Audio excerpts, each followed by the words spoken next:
Hey, everybody. Welcome to the YouTube Lead Gen Show with Miss Kristina Smallhorn and myself, Malcolm Lawson. Kristina and I have generated millions, tens of millions of views on YouTube, hundreds of thousands of subscribers, and most importantly, probably hundreds of thousands, if not millions of dollars in commissions from leads we generated off of our real estate YouTube channels. And on this show, we mastermind about using YouTube in our real estate businesses. How are you doing today, Miss Kristina Smallhorn? I'm a little cold. It's not cold outside, but it's raining, so it makes you feel like bone chilling cold. But other than that, I'm chilling. You look very comfortable in your tiny house that you have out there. Yeah. So you want to hear a story about this tiny house? Let's do it. So I do a lot of like affiliate marketing and sponsor type videos, and I made a deal with the people that created this house. So they wanted to pay me a commission for it. And I had what happened with Boxable, I wasn't going to have happen again. I said, well, I don't want a commission. I want a house. If you can put one of these little houses in my backyard, I'll do a video for you. I'd rather do a trade. And they said, okay. So I do this house. I get them, tons of business to their company in a very short period of time. Millions of views on TikTok, millions of views on YouTube. I mean, they're flying high.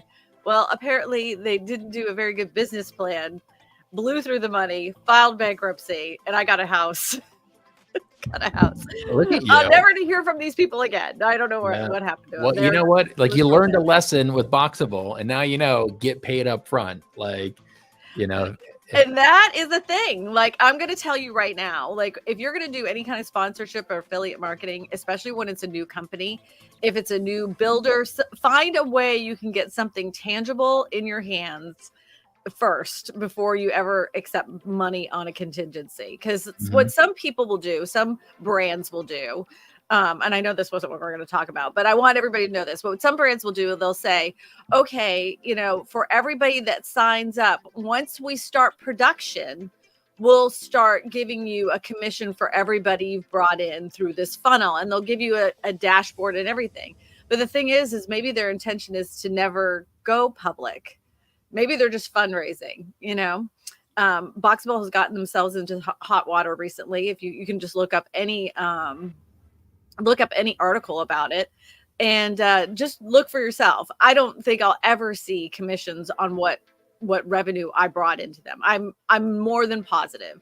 And no, I'm not going to go after them because it's just a waste of my time. They have a much bigger budget than I do. They make a lot more money than I do. They've fundraised a ton. And so I'm just this little real estate agent in Louisiana, and I'm just going to suck it up and never talk about them again. Wow. But I will do this. I will tell you this. Anytime you ever get a sponsorship, either get the money up front or find something tangible that you can get, especially when it's a brand new company. Don't just take the affiliate link and hope for the payday down the road. I did that. I regret it. Don't do that. Yeah, I could see why a new company would want to do that, because they don't have to put money up front. And hopefully, if the company's successful, but you're banking on that company being successful. And we know 9 out of 10 companies fail in the first 5 years. So you're absolutely right about that. I think what really just burns my rear end is that the promise was made, the front was put up, and then all of a sudden one day my dashboard just disappeared. It wasn't there anymore. And I'm like, and I didn't think at the time for me to go ahead and screenshot that dashboard. So that's on me, Yeah, you don't have access to it anymore. You can't even tell them. I don't have access anymore to it. And I know that, and I have it on record of them saying, like, if it wasn't for me and my videos, they wouldn't be on the map like they were. Like, I was the catalyst that started the whole thing with my videos. So, I don't know. Maybe one day they'll make it right, but I have very little faith. Something feels wrong. And, my dad always says, trust your gut. So my advice to anybody like this to you is, first of all, always get a contract. Yeah. Always have it in writing. Don't say, oh, we'll take care of it later. Never, ever, ever, ever do that. When you get a contract, make sure you review it with a friend that is an attorney, so you know what they're saying. If you have a friend that's a title attorney, they know lawyers speak and they know what things mean. So make sure you have somebody review that. If they ask you for a contract, say, no, that's up to you to deliver me a contract. Don't have them put the ball in your court, because they know you don't know what you're doing and you'll put stupid things in your contract. The other thing is if you're going to do affiliate marketing, make sure you have a correct dashboard so you know how much traffic is coming from your video and that, like, how many are converting to sales.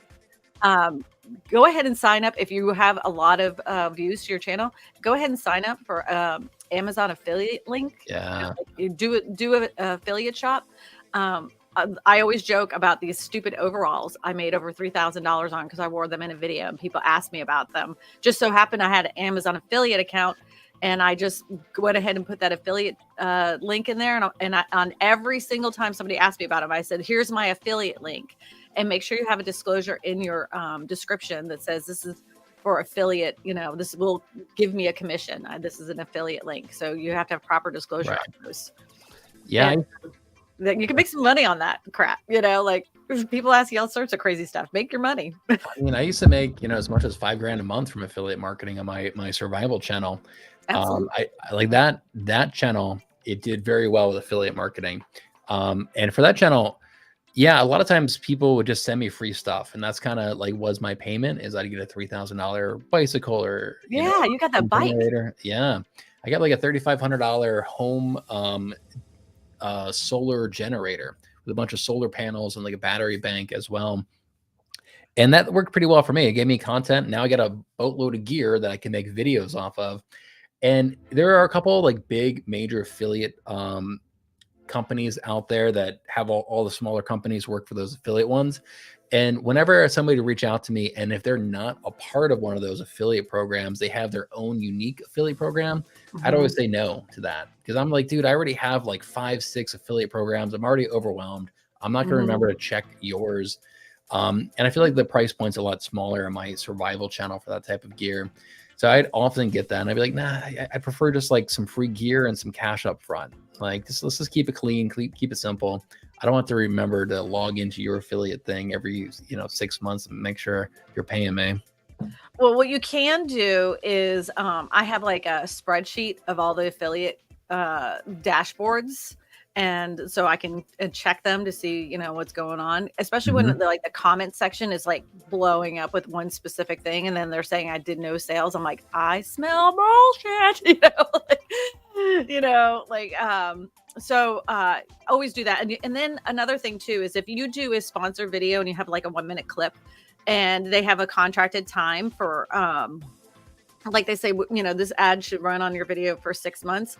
After the 6 months is gone, cut that part out.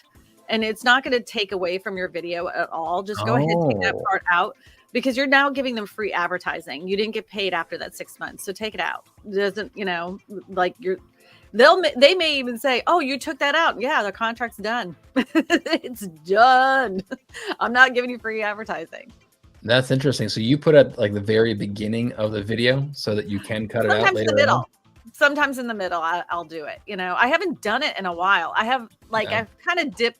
I will honestly say for the past like year, I haven't like really been like in my video, like in my channel, like I used to be, I've been doing a lot of other little projects off to the side and stuff. So I'm not in it like I used. Right. Your head's not in it. You're not, I get that. Yeah, I still put out content. There's no doubt about it. I still put out content because I do think there's there's value in helping people understand what's going on in the real estate market. But I'm not like maximizing the profitability I could possibly be making with my channel. Like I should be honestly making doom and gloom videos. I'd be over 1 million subscribers if I did that.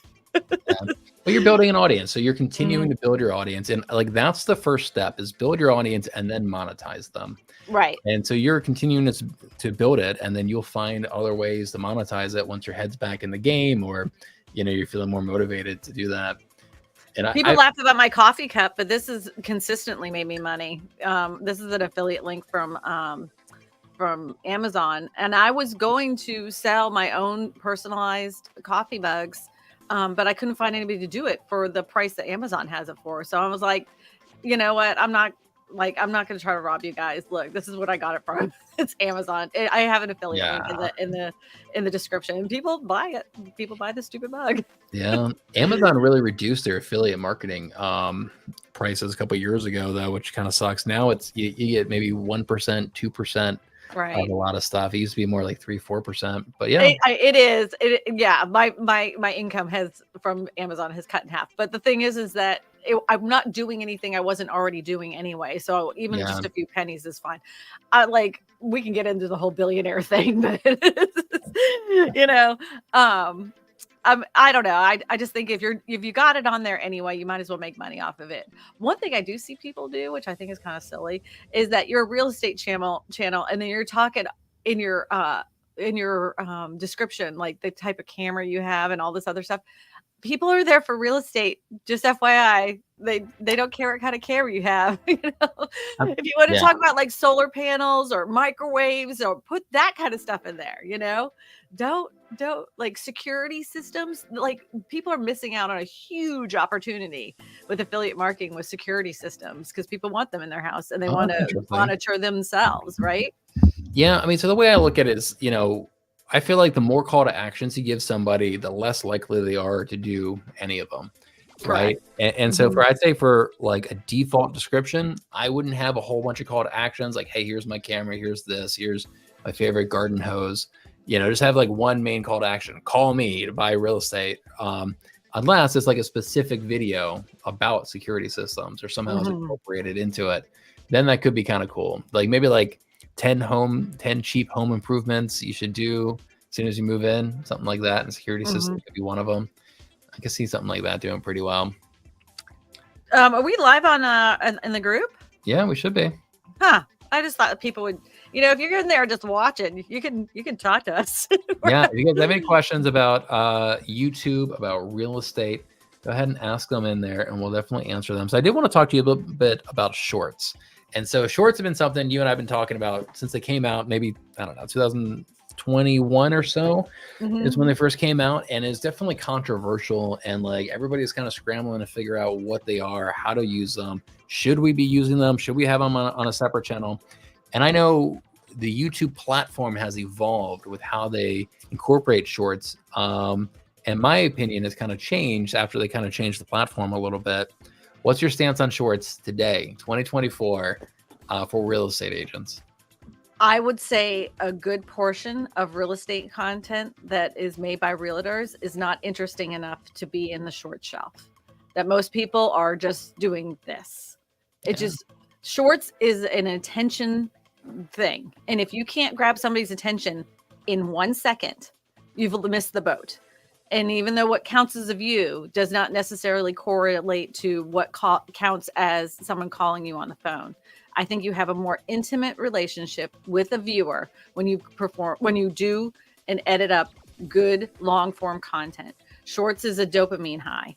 And if you can't have a good engaging content over that short period of time, then don't do it. If you're just sitting there cutting up your live streams and putting it out as shorts and hoping for the, you know, YouTube gods to smile upon it, I think you're wasting a lot of your own time.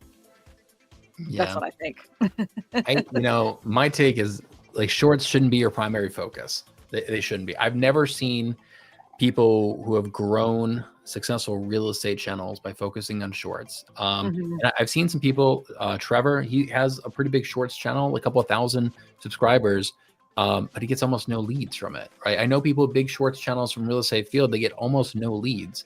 I had a great conversation with Brad McCallan. I did an interview with him. And we're talking about like, okay, what platform do you get the most leads from? And he's really active on Instagram, on TikTok, on Facebook, and on YouTube. And he says he gets about 40 times more closed transactions from YouTube than he does any of those other platforms. And I believe it. Yeah, I do too, 100%. And it's just hard to build relationships and generate leads with a 30-second clip or a 45-second clip.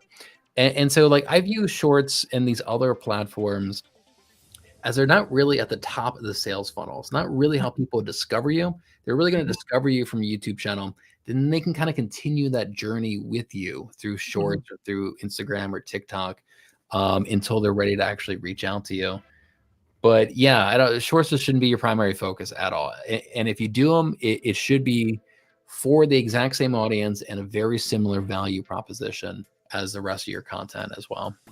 And even on TikTok, I've talked to a few real estate agents that they have huge followings on there. And I only know of like literally the smallest pool of people that say, oh, I get all my business from TikTok. You know, like that pool is so small.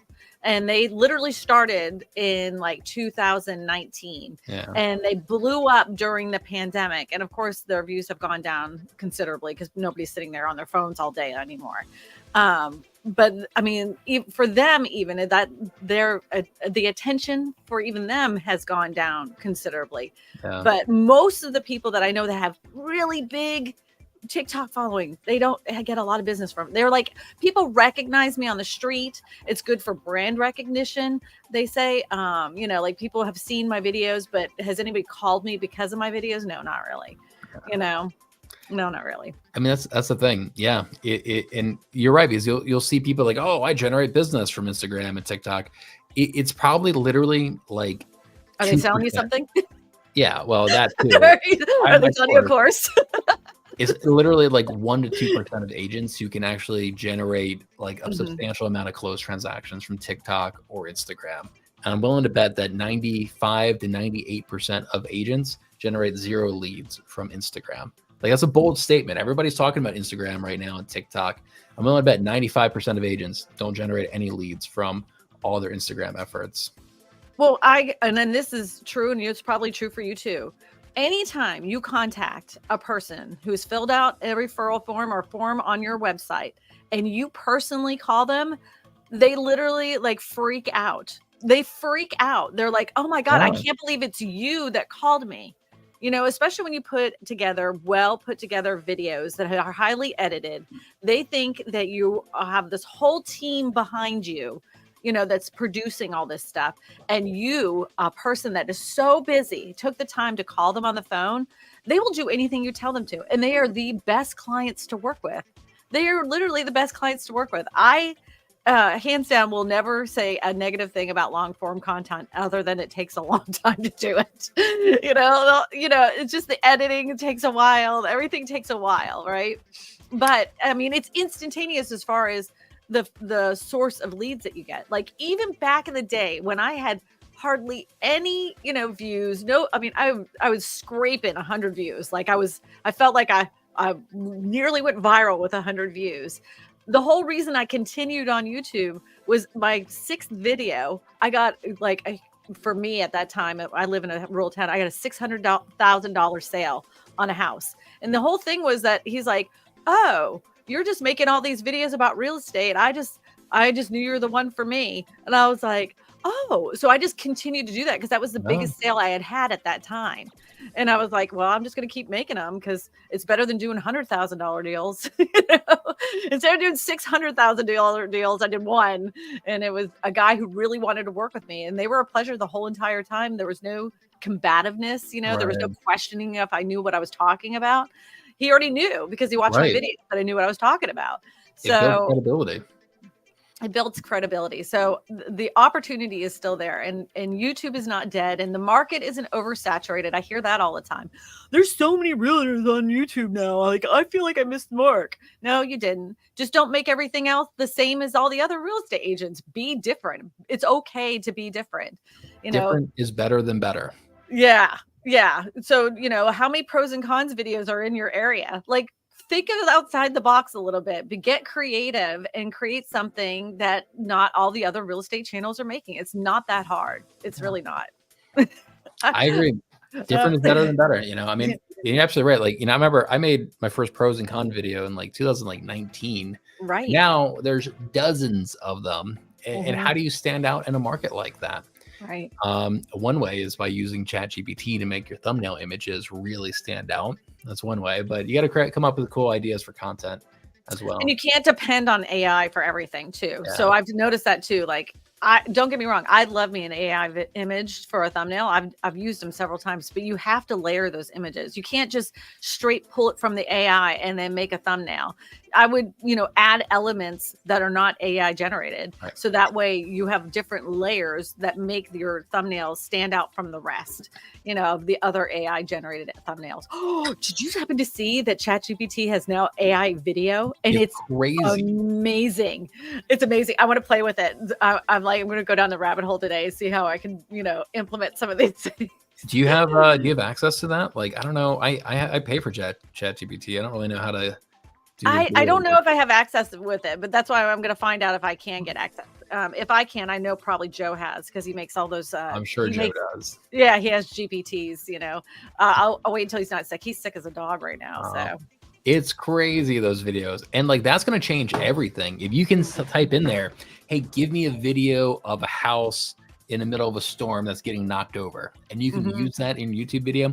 You could even do videos of like location. So, hey, give me a drone shot flying through downtown Annapolis showing historic homes.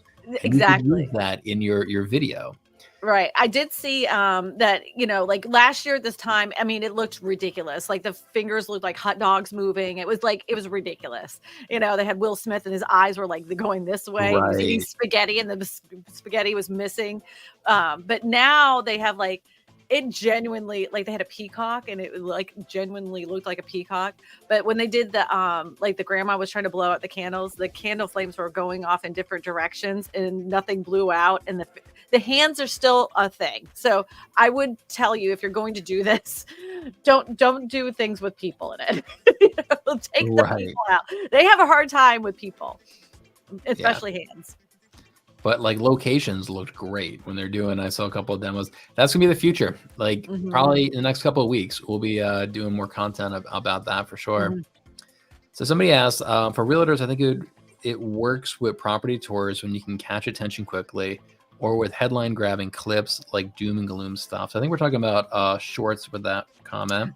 Right, but I don't think that translates. Maybe the tour channel, I would say, maybe that would translate into more of a good lead or whatever. But tour channels are something different. If we're just talking, talking head long form content, I just still think that long form content where you're just a talking head has more conversion, in my opinion. But don't, like, you can get some great views on your tour channels. Don't get like that. Don't get it twisted. But I don't know how much that correlates into actual sales. Yeah. So I've interviewed some agents. Raj Sahu is one, and he definitely gets closed transactions from it. I think you really want to still try to build that relationship with the people, and try to be in the video as much as you can to build that relationship. One thing that I did some home tours with my mom, and I did one walkthrough. Yeah. It's cute. She's tough to direct. They're not quite optimal videos, but I did one tour of the house where I'm following her, and she's kind of pointing out the different features of the house. And then I did a second one where I did the same exact tour without her, of just the house, and I was able to edit it back and forth just so you can kind of see her face and kind of hear her voice in it, just try to build that relationship a little bit. And I think they turned out pretty good. I need to do it. Was cute. Yeah. It was cute. Somebody asked, are real estate views down in general currently? I feel that they are. I do too. I think the thing is that if you really want a big pop to your channel, just say the housing market's crashing, right?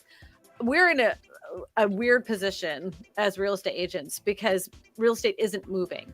People can't afford to buy, and the interest rates are kind of wobbling. They go down a little bit, then they go back up again. And people are at a point of there's nothing I can do. Like, they're too high for me to afford, and the interest rates are too high for me to afford. So I don't even want to hear about it anymore. I know I can't afford a house. Rents are still high. What are we saying that they don't already know in their everyday lives? So that kind of general information, they're like, no kidding. Like, duh, you're not telling me anything I don't know already. So, there's just no news.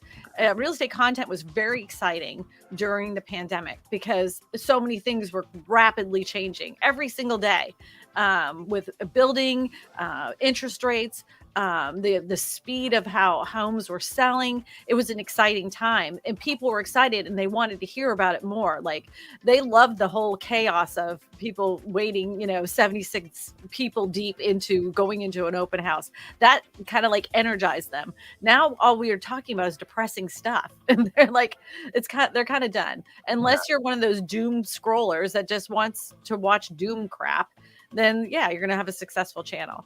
The thing is that if you're wanting to do that, and you're gonna just talk doom and gloom and stuff like that, be prepared to back it up when you're wrong. That's all I'm gonna say. Yeah, I think you're right. Like, people get buyer's fatigue, right? We've all heard of that. Buyers get tired of submitting offers and seeing homes, go quickly. And they've been putting up for that, a couple of years now. And honestly, most of our viewers are buyers. That's why they're researching the different areas. And buyers are just worn out right now. Interest rates are crap.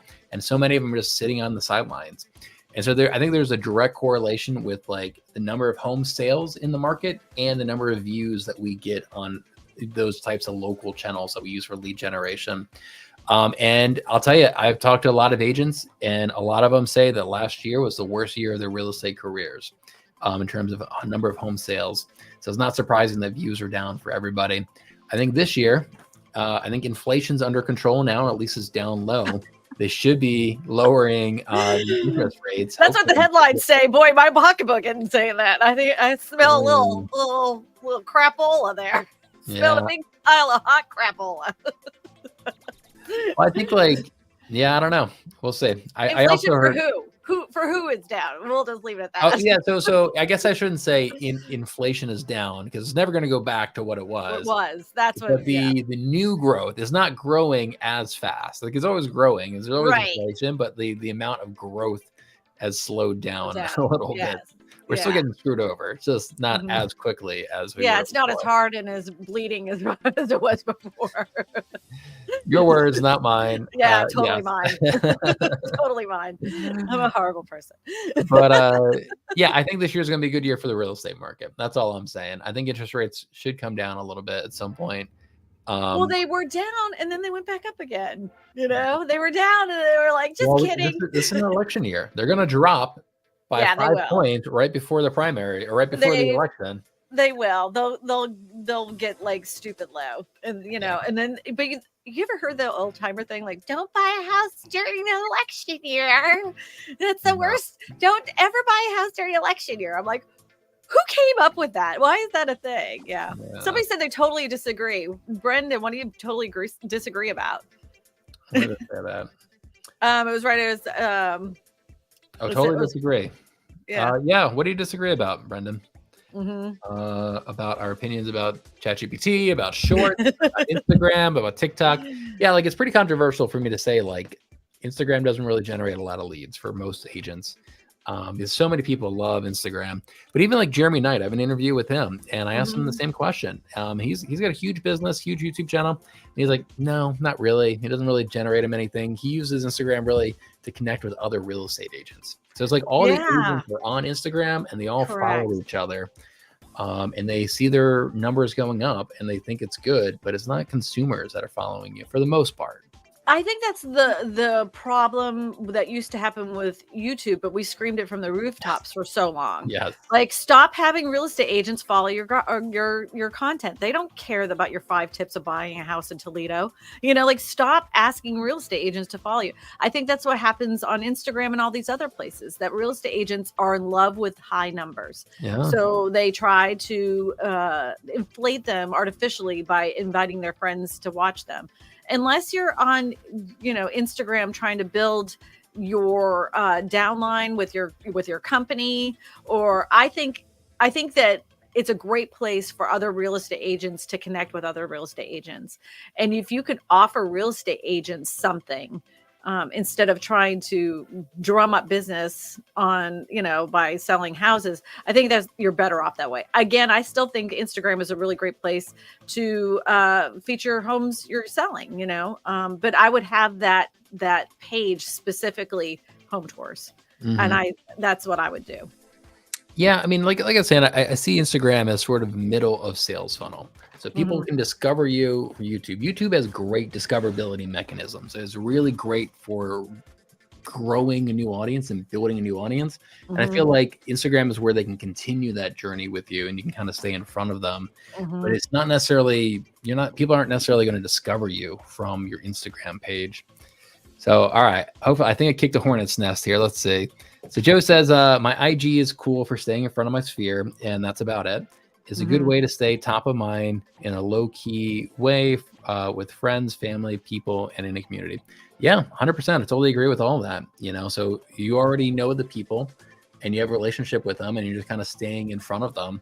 I think that it's good for that. And I kind of use shorts as that as well. Like if you don't have any other content to post, posting a short can just be a way to stay in front of your audience Mhm. when, in between your long form content, but it should be there to support your long form content, not the other way around. And your long form should be primary. Right, right. And even like people that have huge channels, I'm talking they're not even about real estate. If they started out on shorts, they have developed an audience that's used to shorts and then they go into long form content and they never get the views, never get the views that they did on their shorts. Like it's a humbling experience because they're like, I know how to make a video, I know how to move it, and then they make that long form video and they get like 1,000 views when they Right. were getting millions of views on their shorts. It's a totally different consumer of a product, you Yeah. know. They're And like those are the people that want those, those shots of espresso, yeah, espresso, and then then you give them this TV show basically, and they're like, "Oh, this is so tedious. I can't like." And they're watching it on fast forward. Forget it. I don't want this. This isn't what I want. yeah. And like somebody pointed out last time, like on shorts, you're literally sitting there scrolling like this. You watch for 5 seconds. Uh-huh. Uh-huh. Uh-huh. Oh, Yeah. cool. Uh-huh.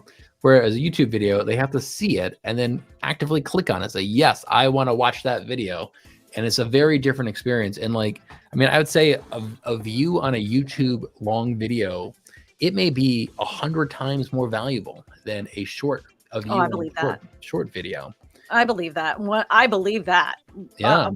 No doubt, I believe that because like I'm in a group of people that are not they're not just real estate agents. Mhm. They're YouTubers. YouTubers. Yeah. So with huge channels and their conversion rate for like selling a product, for instance, is going to be a lot higher on a long form video than it is for a short. So even when they're doing their negotiations, sometimes for brands, because they know they don't want to mess up the video that they're making, they're like, oh, I'll make you 5 shorts, because that they know that it's not nearly the equivalent as it would be to put it in the video, unless you want to pay me more. If you want to pay me more, then I'll put it in the video.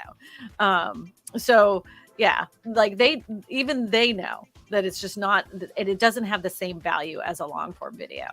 Yeah. I mean, I think that ratio actually sounds about right. So if I could choose between 1,000 views on a moving to Maryland long form video or 100,000 views on a 60-second short, yeah, I think you probably would generate more leads with 1,000 views on a long form. I would take the 1,000 on a long form in a heartbeat. Because like I was getting calls from my 100 views from YouTube. I certainly wasn't getting 100 call. I wasn't getting any calls from my 100 views on Facebook, and I was getting thousands of views on Facebook, and I got more calls from YouTube. And that's when I made that switch years ago, because I knew it was just. I knew what Facebook was doing. They made you feel good. It was a dopamine high. Yeah. So they wanted you to keep uploading stuff. And I don't upload nothing on there anymore. As soon as they did that pay to play, Right.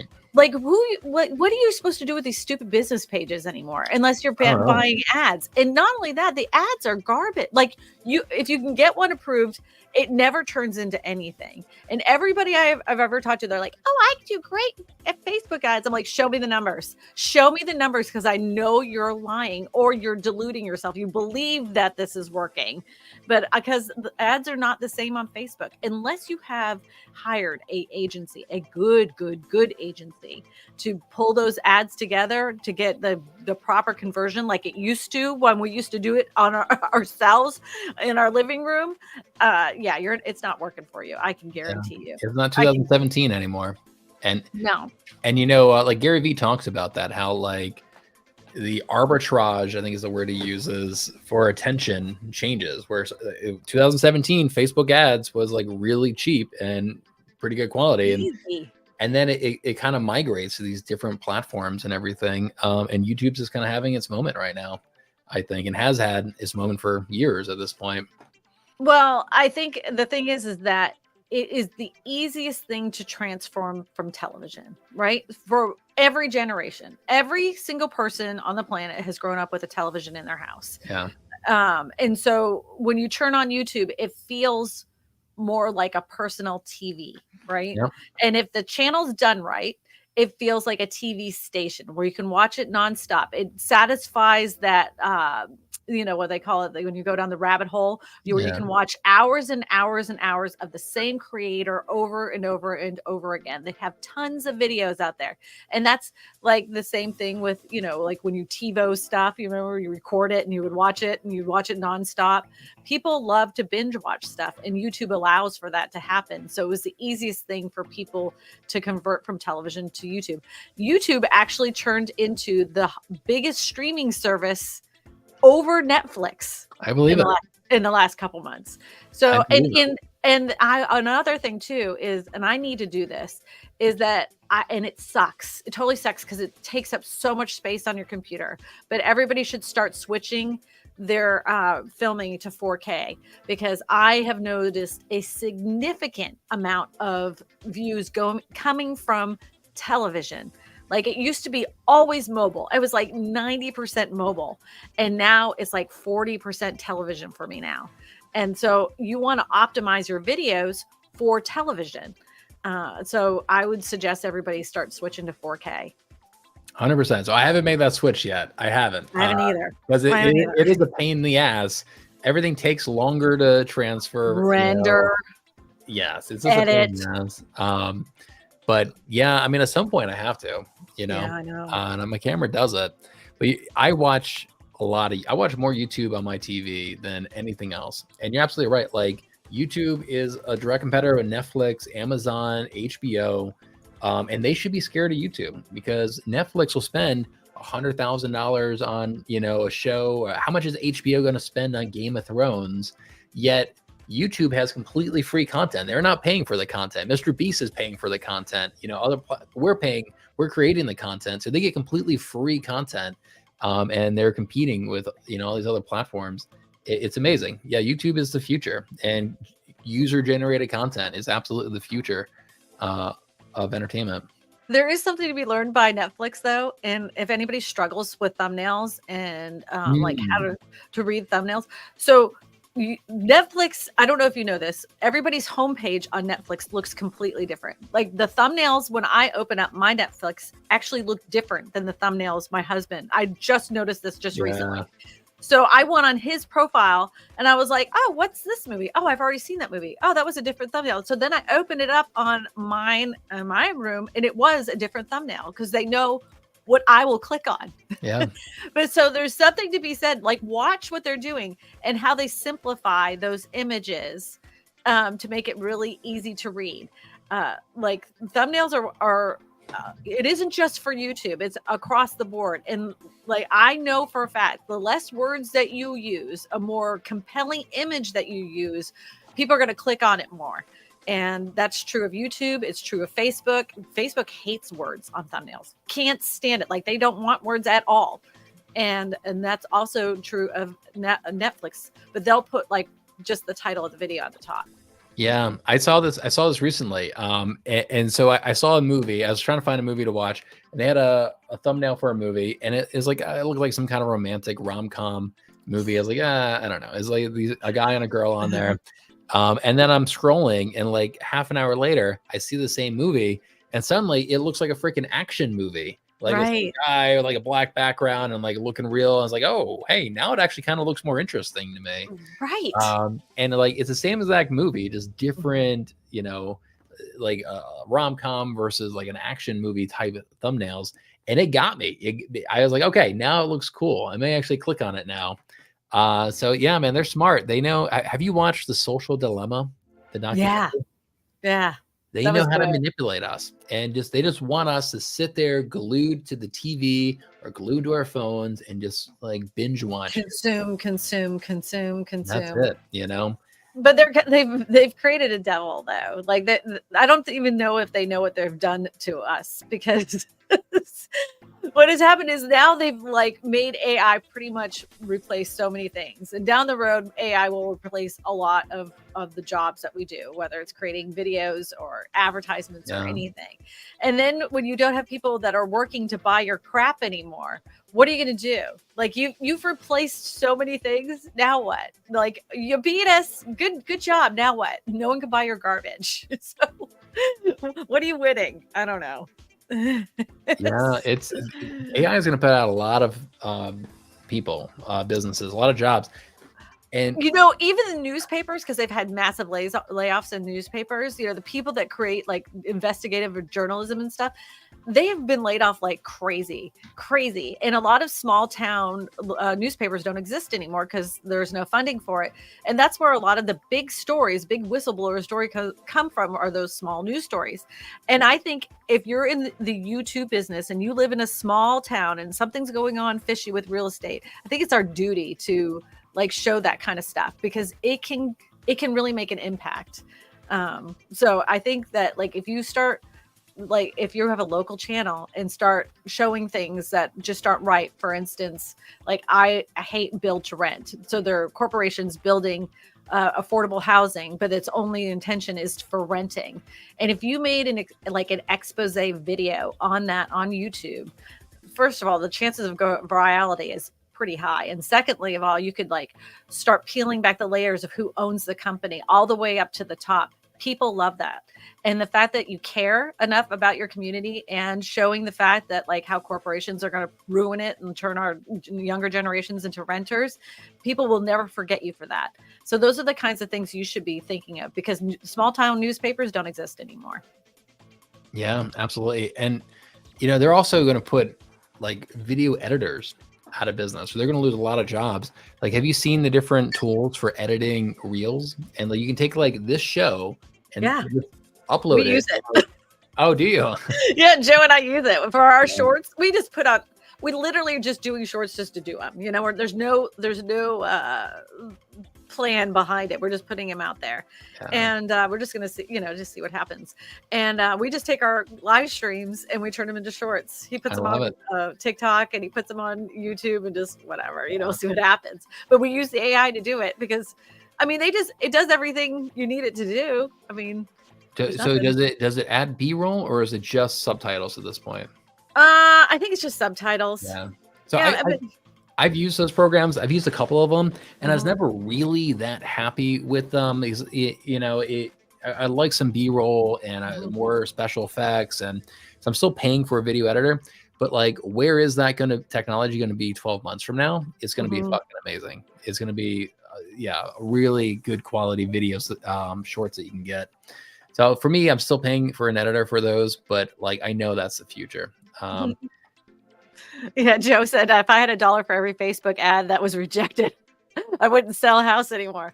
I know. And let me tell you, back in the day when nobody was doing Facebook ads, I had watched a Gary Vee video and he's like, if you're not using any Facebook ads, you're missing out. I'm like, sign a sister up. So I sat here one day, figured out how to make Facebook ads from a guy named, oh my gosh, I can't even think of his name. But anyways, he showed the whole breakdown and I'm following step by step. Miles Beckler was his name. He showed us step by step how to make an ad. And all of a sudden I had an ad and people were calling like within 15 minutes. I was like, oh, I hit the jackpot. People are so stupid. They don't even know how easy this is, you know?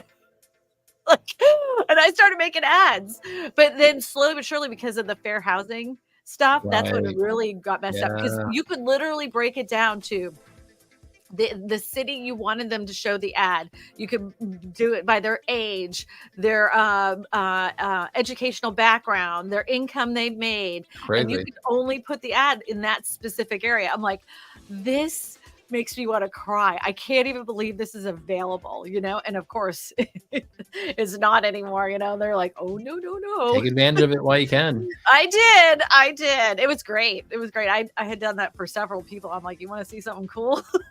Yeah.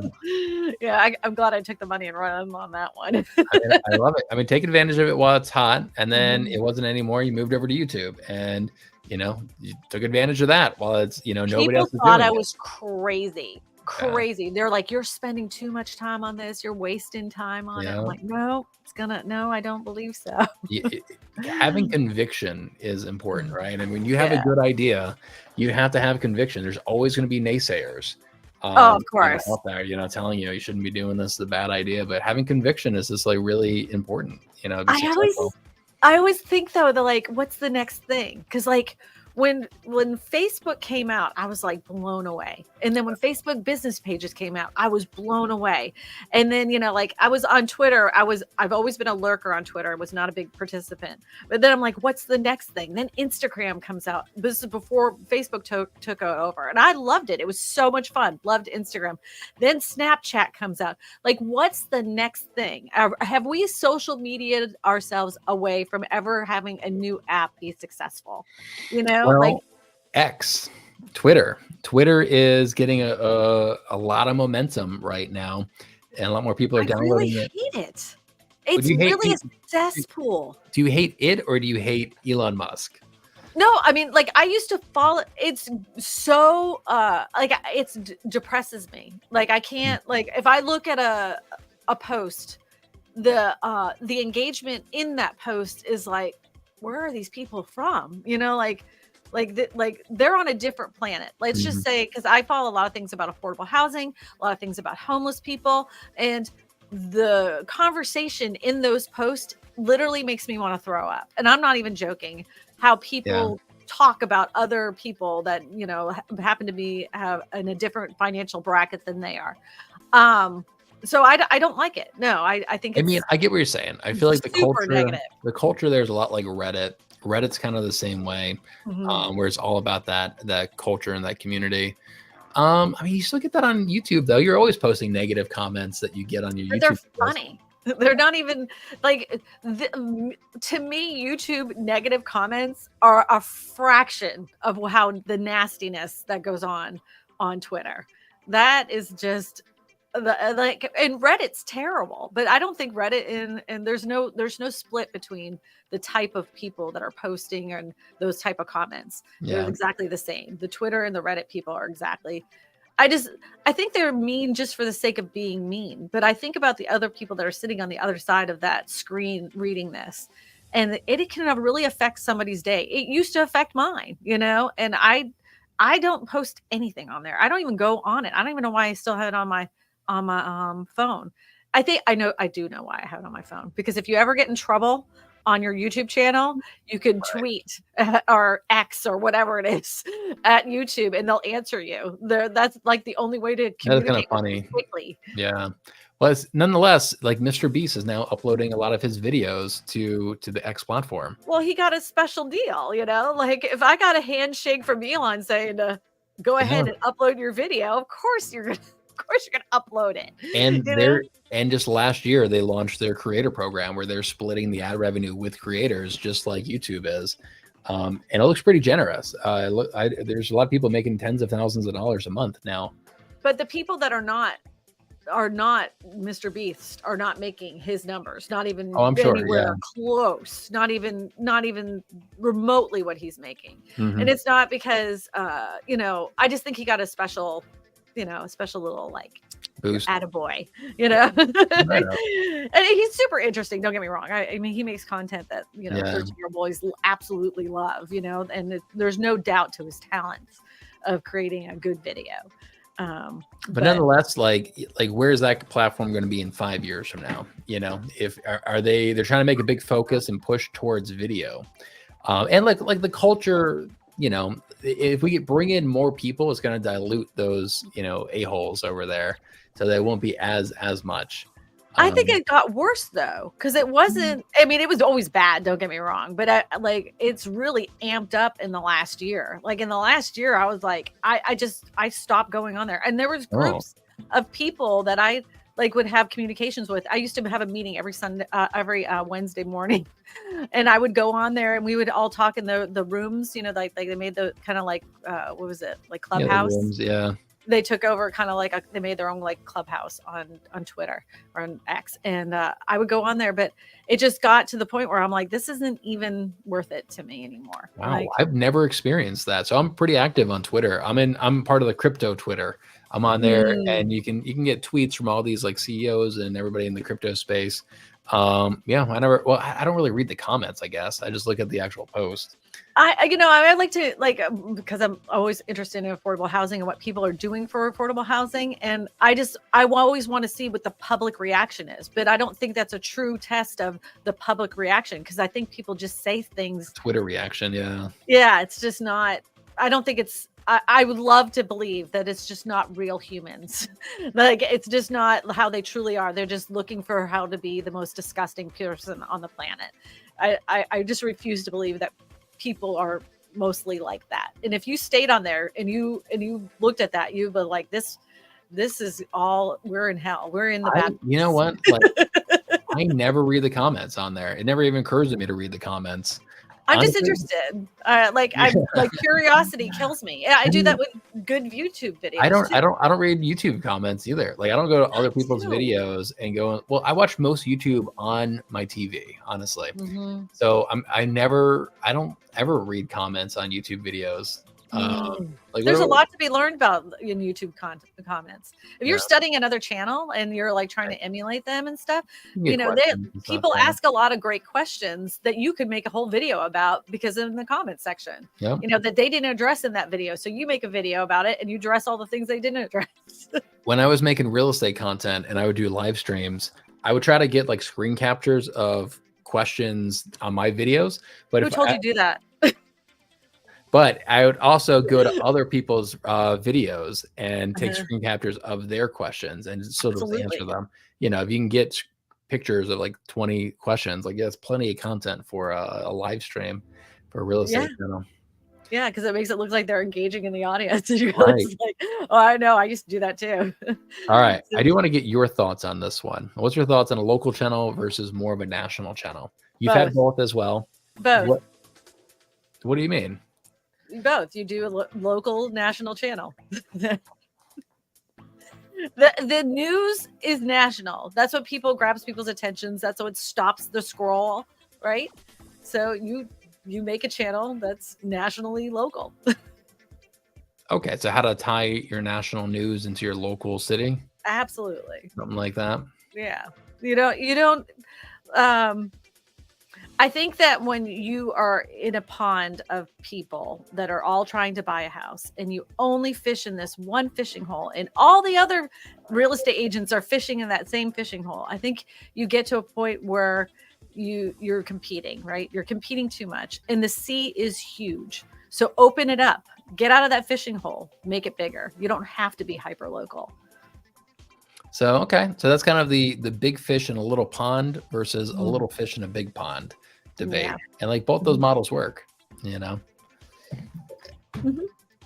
But the market that we're in now, everybody, at the height of the real estate market, when everybody was buying a house, to have a hyper local channel, yeah, of course you're going to get business. You're going to get more business and you know what to do with.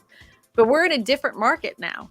You're going to have to grab as many people as you can outside of that fishing hole, right? You're going to have to look for people outside that little tiny area to come in and talk to you. Set yourself apart from everybody else. This is the time to do it. So if you're only focusing on little tiny towns and little tiny neighborhoods, you're really kind of you're limiting yourself the ability to reach a lot more people. Yeah, it depends on your business model for sure. And yeah, if you can tie that into your local market somehow, I think that'd be fine. Yep. Yeah, it's tricky. All right. It's tricky to rock around and rock around. That's right. That's tricky. What's some big trends you see going on in YouTube in 2024? the big trends in 2024, I see more real estate agents doing walkthrough tour channels, which I think they should, and they should have been doing it in 2020. They should have been doing it when people couldn't get out of their house. That was a perfect opportunity that slipped by people's fingers.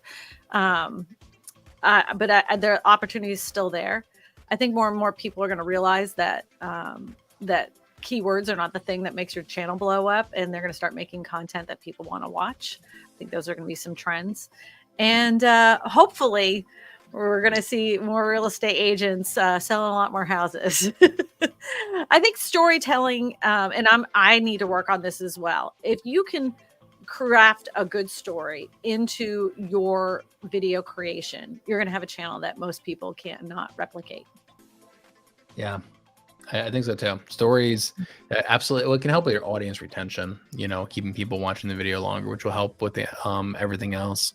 Not only that, it would help for conversion, right? Because they're connecting with you and connecting with a story, and how you articulate those words, and how you crafted the problem and the solution.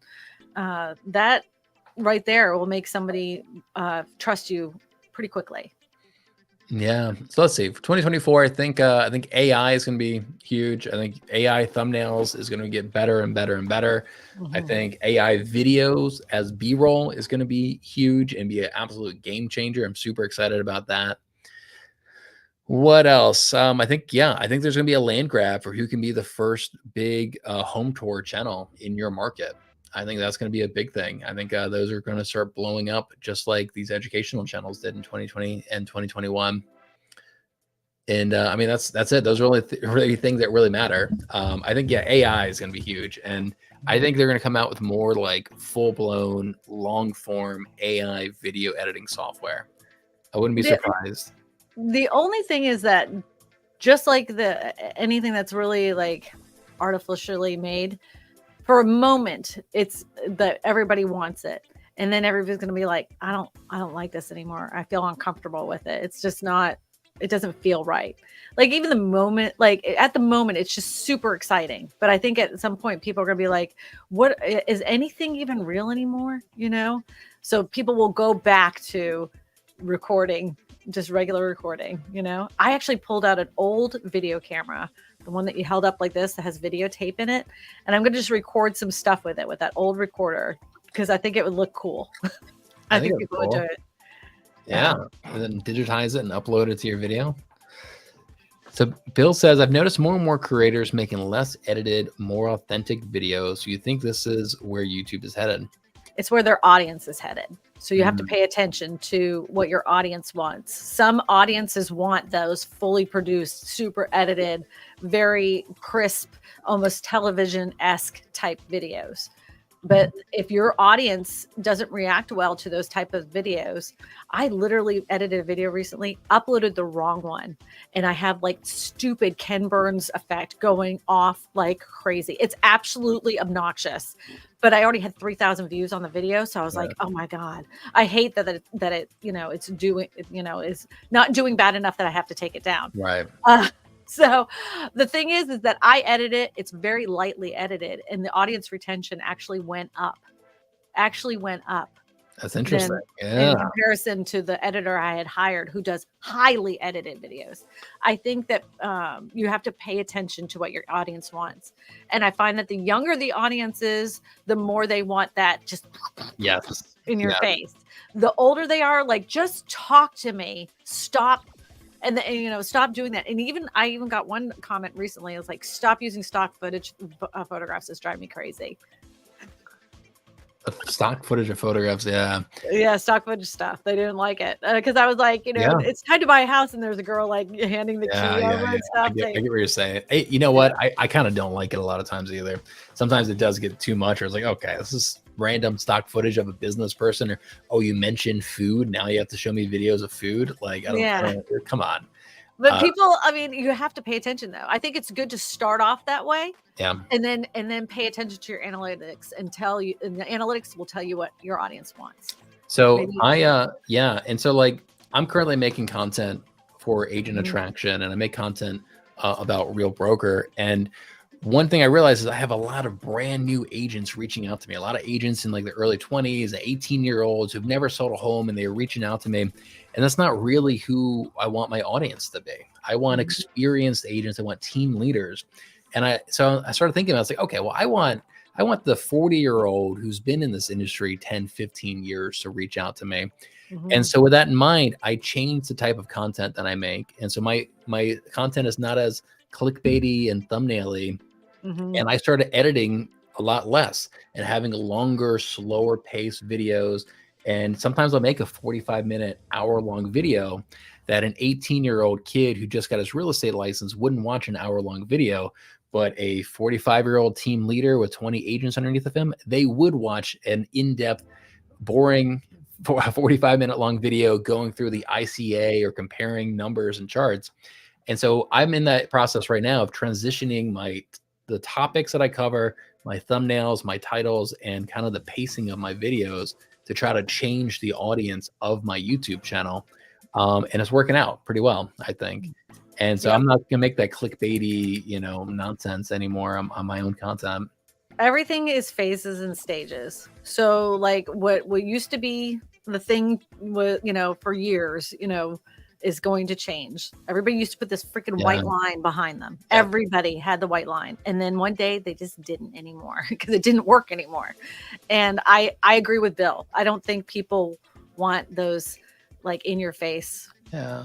But you have to pay attention to your audience. You have to, because I mean that's true of what I'm seeing. Some of the top channels, there's just a guy walking around in a sunglass, tank top, and a stick, and that's all he's doing.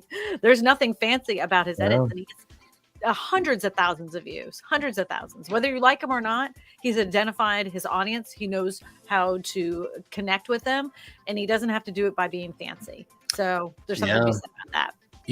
I think a lot of times when people make videos, there's too much emphasis on the editing and not enough emphasis on the actual content of the video. And so the words coming out of your mouth, like that is the most important thing. The editing is, kind of a afterthought in a way. Maybe I shouldn't say that, but you can only polish a turd so much, Right. and you can't make bad content and then do really fancy editing.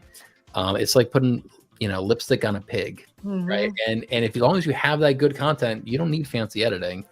And so definitely something you want to focus on. Right. But then we get into quality over quantity. Don't just start burning out videos in your car thinking that's what people are going to identify with either. So, people will hear that and they'll be like, oh, see, I knew all that editing sucked. I'm going to go back into my car with my, Bluetooth and start talking. And that's crap too. Don't do that either. And do not drive and make videos.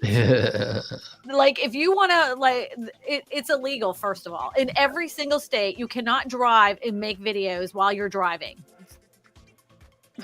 That's a good note to finish it up on. I got to grab my kid. Don't drive and content create. Don't be a content creator and drive at the same time. All right, Kristina, everybody. I'll see y'all next week. Bye. Be good. Stay out of trouble. Don't talk to strangers. Look both ways before crossing. Don't look up when it's raining. Don't film while you're driving. Don't film while you're driving, please. My God. Be a meme right there.